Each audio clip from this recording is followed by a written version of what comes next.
Hello students, welcome all of you in your 12th English class. Students, through this video, I want to discuss one motivational and an inspirational poem with you. This poem will be really helpful in your real life also. The title of this poem is 2.4 How You Earn Your Tomorrow, and this poem is composed by a great American poet, Edgar guest. की या व्हिडिओच्या माध्यमातून आपण एक प्रोत्साहन देणारी, प्रेरणादायी आणि आयुष्य जगताना मदत करणारी अमेरिकेचे प्रसिद्ध कवी एडगर गेस्ट यांनी लिहिलेली how you earn your tomorrow ही कविता अभ्यासणार आहोत. Students, before the discussion of actual poem, let us focus on some information about the poet of this poem. Edgar Guest. His lifespan was from 1881 to 1959. He was born in England and was brought to the United States when he was 10 years old. की Edgar guest यांचा जन्म जरी इंग्लंडमध्ये झालेला असला तरी वयाच्या 10व्या वर्षी ते अमेरिकेमध्ये स्थायिक झाले होते. He began his writing career in 1895 at the age of 14. Guest यांनी वयाच्या 14व्या वर्षीच साहित्य लिखाणाला सुरुवात केली होती. Edgar guest is known as people's poet for his simple style and optimistic tone of writing. So actually the style of Edgar Guest is very simple and easy to understand, and because of these qualities he was called as people's poet. की Edgar guest यांचे साहित्य अतिशय साधे, समजण्यास सोपे आणि आशावादी आहे आणि यामुळेच त्यांना सामान्य लोकांचे कवी असे म्हटले जाते. Guest is an American writer of newspaper and magazines also. की गेस्ट हे अमेरिकन लेखक असून त्यांनी वृत्तपत्र व मॅगझिन्समध्येही लिखाण केले आहे. So students, we just discussed about a brief introduction of the poet Edgar Guest. Now my dear students, let us discuss about some information regarding this poem in short. Students, this is an inspirational means motivational or encouraging poem. की ही एक प्रेरणादायी आणि प्रोत्साहन देणारी कविता आहे. In this poem, the speaker is asking the readers whether they have done anything to improve the life of another human being or not. की या कवितेच्या माध्यमातून कवी आपणाला विचारतोय की इतरांच्या कल्याणासाठी, त्यांच्या विकासासाठी तुम्ही काही कृती करत आहात का? It is up to you whether you will have a better future or not. So the speaker is also telling us that you are the creator of your own destiny. It means our future is in our hands. की कवीच्या मते स्वतःच्या भविष्यासाठी प्रत्येक जण हा स्वतःच जबाबदार असतो. Therefore, one should consider one's actions and deeds carefully and plan accordingly for a better future. की आता तुमच्या आयुष्यामध्ये तुम्ही जे काही करीत आहात ते खूप काळजीपूर्वक, लक्ष देऊन आणि व्यवस्थितपणे प्लॅनिंग करून केले तरच भविष्यामध्ये तुम्ही यशस्वी होऊ शकता. So students, through this poem, the poet wanted to transfer our life. He wanted to motivate us and also to cheer us wholeheartedly. Now students, let us discuss about the actual poem in detail. The title of the poem is How You Earn Your Tomorrow. Now let's focus on the stanza number 1. Is anybody happier because you passed his way? Does anyone remember that you spoke to him today? This day is almost over, and its toiling time is through. Is there anyone to utter now a kindly word of you? Students hear the words toiling time. It means time spent in hard physical work. Actually, dear student, in this poem we had two characters. First one is the poet or the speaker, and the second one is reader, means ourselves. The poet is asking different questions about how did we spend our past days of life. की भूतकाळामध्ये तुम्ही आयुष्यात कसे वागला आहात याविषयीचे विविध प्रश्न कवी आपल्याला म्हणजे वाचकांना विचारत आहे. Through the first line of the poem, the poet is asking a direct question. He said, if we made anybody happy in our life, then he asked second question, that is there anyone with whom we spoke very kindly? If that person remembered us for whatever we had spoken to him, because our words are very polite enough to remember ourselves, की आयुष्यामध्ये कधी तुम्ही लोकांना तुमच्या उपस्थितीमुळे आनंदी केले आहे का? तुम्ही त्यांच्याशी दयाळूपणे व सभ्यतेने बोलला आहात का? Then through the third line of this stanza, the poet is telling us about the end of the day and toiling time, that means time spent in hard physical work. Then through the last line of this stanza, the poet is asking another question to us. He said, is there anyone who can speak kind and good words about ourselves? की तुम्ही तुमचा दिवसभराचा वेळ फक्त शारीरिक कष्टच करीत राहिलात का? तुमच्या सुसंस्कृत वागण्याने लोक तुमची आठवण ठेवतात का? आणि ते लोक तुमच्याविषयी बोलताना प्रेमळ शब्द वापरतात का? So students, in this way, through this first stanza, the poet is asking about our polite, good, kind and well-mannered behavior with others in our past life. Now let's focus on the next stanza. Stanza number 2. Did you give a cheerful greeting to the friend who came along? Or a churly sort of howdy and then vanished in the throng? Were you selfish, pure and simple as you rushed along the way? Or is someone mighty grateful for a deed you did today? So before paraphrasing of this stanza, let us see some new words used in this stanza. Students, the word churlish, it means rude. Then the word howdy, it's an informal, friendly greeting. Actually, the meaning of the word howdy, it means how do you do? And throng means crowd or a large number of people. So again through this stanza, the poet is asking some questions to us.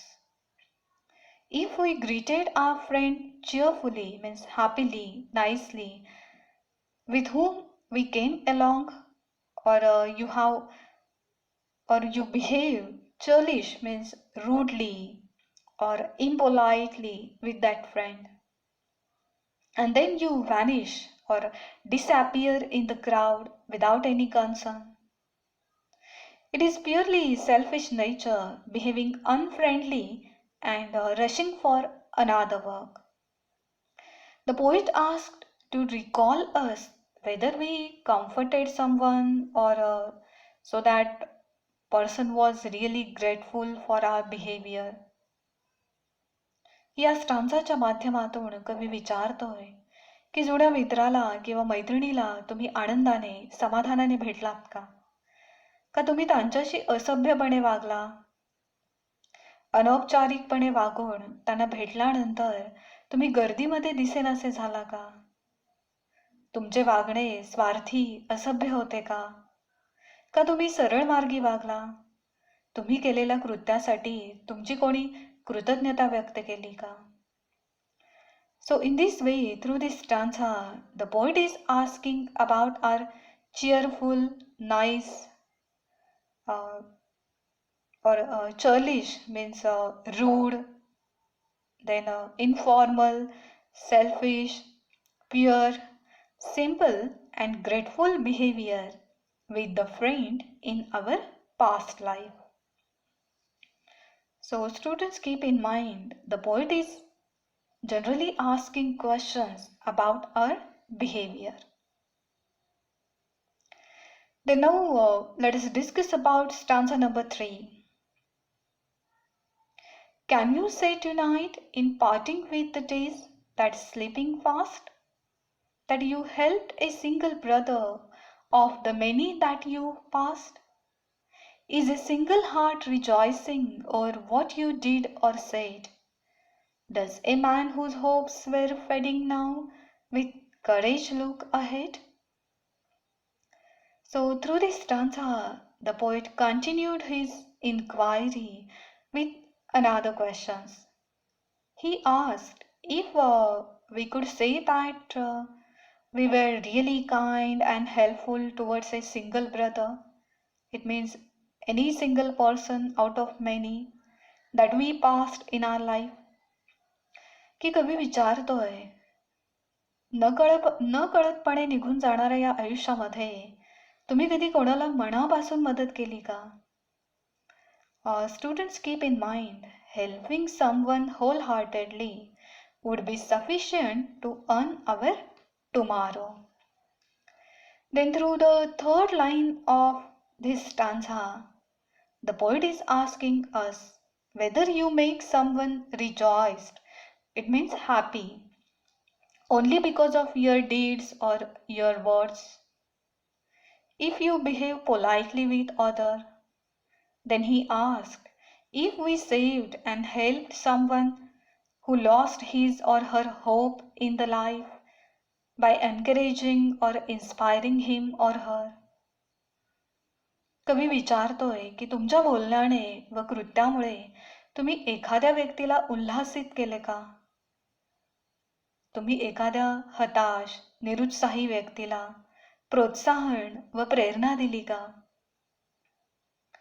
So in this stanza, the poet asked again about our help, our inspiration, our encouragement to others.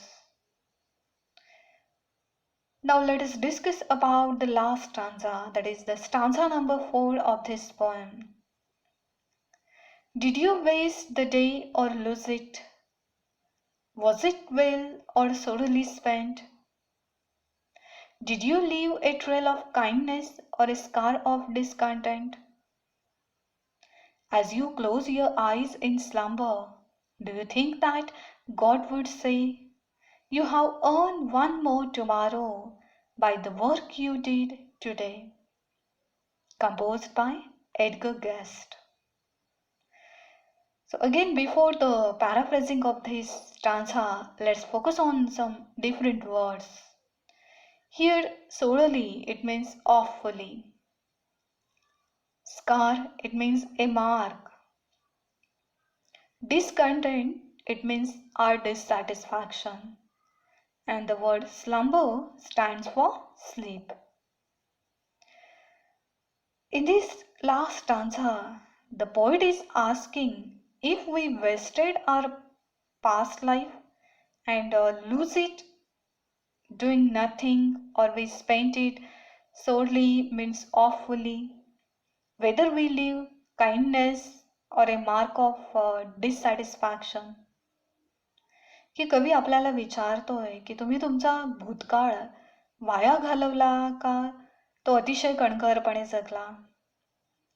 तुम्ही तुमच्या आयुष्यामध्ये इतरांना आनंदी बनवले का त्यांना असमाधानी केले?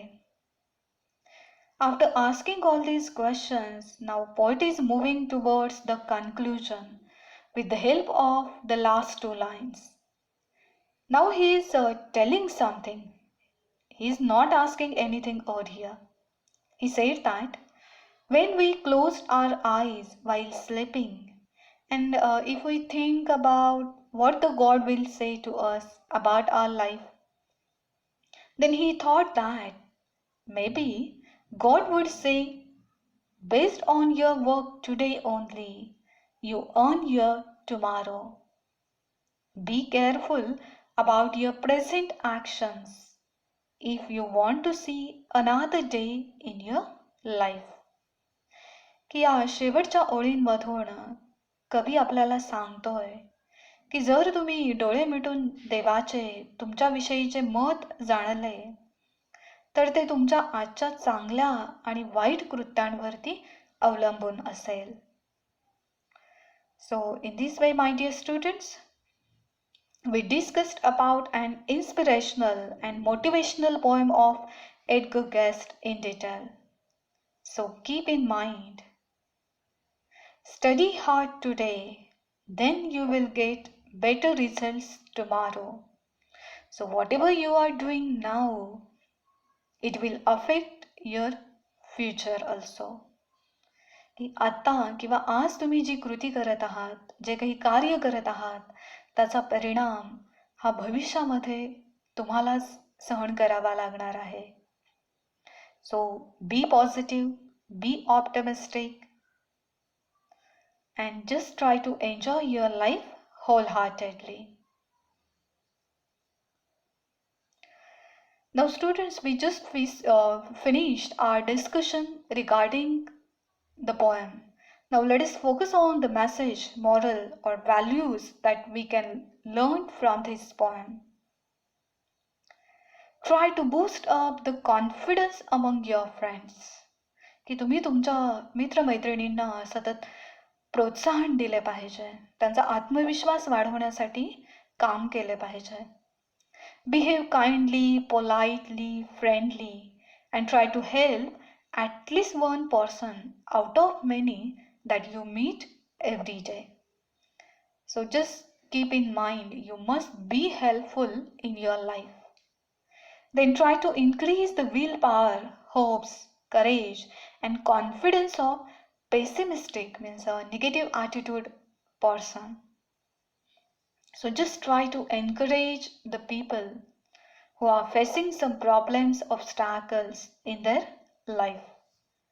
But keep in mind, it is up to God whether or not we have a tomorrow.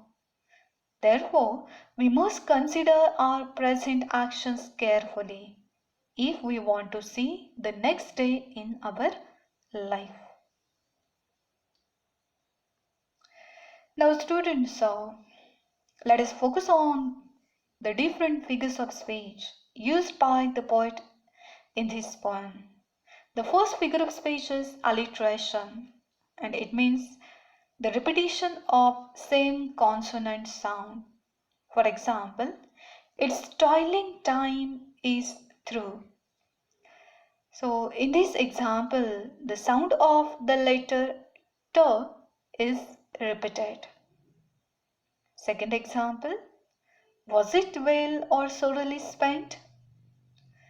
So in this example, the sound of the letter S means that S is repeated. Then second figure of speech is called interrogation. It means the act of questioning or asking questions.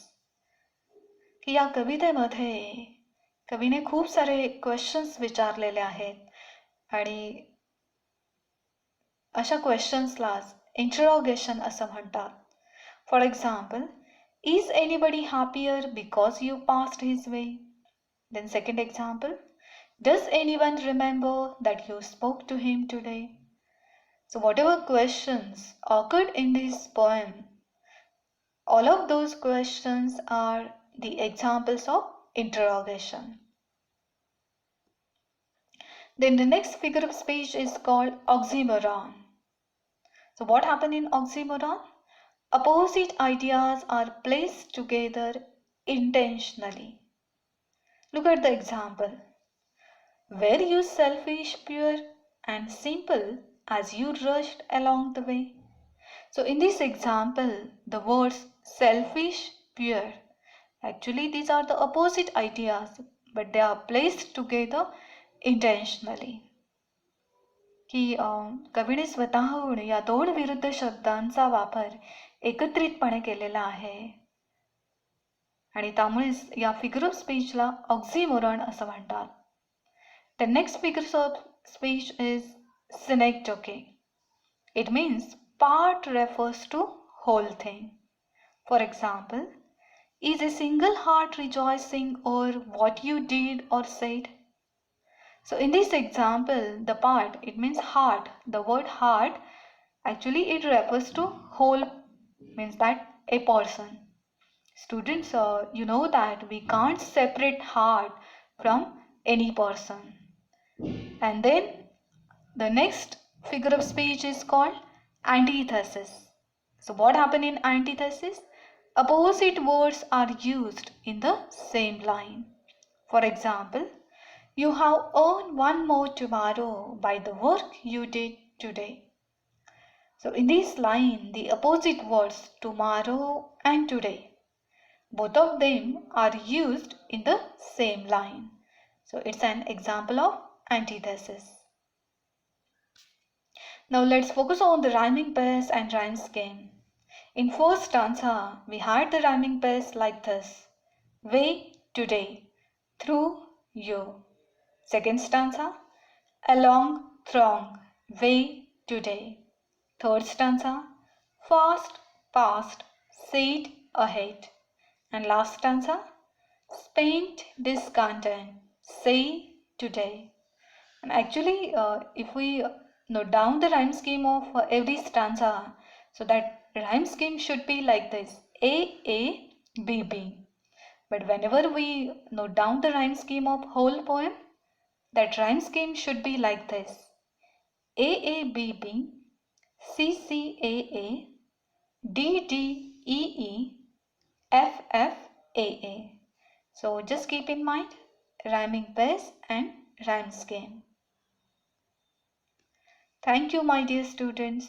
Keep your watching and keep your learning.